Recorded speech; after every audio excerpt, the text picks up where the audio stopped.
Do you want to see a trick? If you zoom out far enough, this group of dots is a work of art. In the 1800s, artists discovered that if they painted different colored dots and dashes next to each other, the colors blended together in people's heads. This effect is called an optical illusion.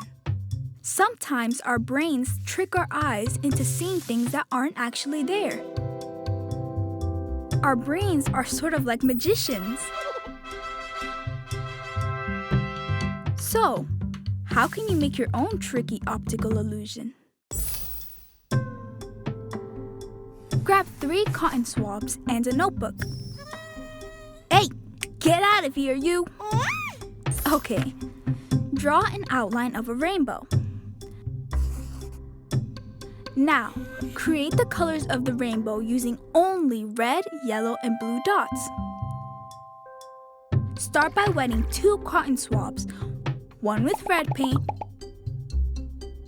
and one with blue paint, to create the purple arch of your rainbow.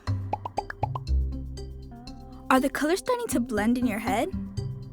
Keep going to fill in every rainbow arch. Ta-da! You're practically a professional magician.